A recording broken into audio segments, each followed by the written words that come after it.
আসসালামু আলাইকুম। আজকে কথা বলবো গর্ভাবস্থায় আপনি কি কি খাবার খেতে পারবেন না। প্রথমত তো আমরা বলে থাকি পাকা পেঁপে, আনারস এগুলো খাওয়া যাবে না। এই খাবারগুলো সংকোচনটা বৃদ্ধি করতে পারে।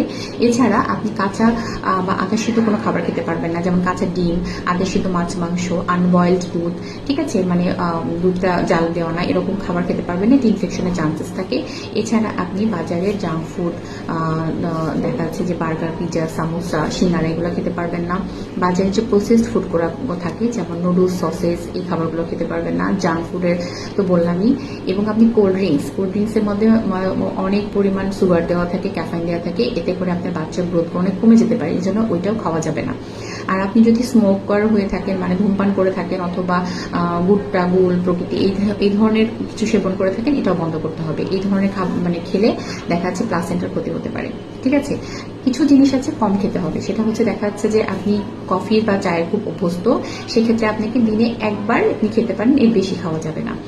আপনাকে চিনির পরিমাণটা অনেক কম করে খেতে হবে, এতে করে আপনি যদি বেশি খান সুগার লেভেল বেড়ে যেতে পারে। পাতে কাঁচা লবণ খাওয়া যাবে না, এতে বিপি বেড়ে যেতে পারে। এছাড়া আপনি মাছের ডিম বা কলিজা এগুলো একটু কম খেতে হবে, কারণ এর মধ্যে ভিটামিন এ আছে, যেটা আপনার বাচ্চার একটু কিছুটা ক্ষতি করতে পারে। আরেকটা বিষয় সেটা হচ্ছে যে আপনি অনেকেই লেবু অনেক পছন্দ করে, পাতে লেবু খায়, লেবু খান, ঠিক আছে, বাট অতিরিক্ত মাত্রায় যদি লেবু চিপে কোনো শরবত অন্য কিছু খান, সেক্ষেত্রে আপনার অ্যাসিডিটি অনেক বেড়ে যাবে, আপনার জন্য এবং আপনার বাচ্চার জন্য অনেক অস্বস্তিকর পরিবেশ সৃষ্টি হতে পারে। এই জন্য এই খাবারগুলো একটু কম করে খেতে হবে, ঠিক আছে। সবাই ভালো থাকবেন। আসসালামু আলাইকুম।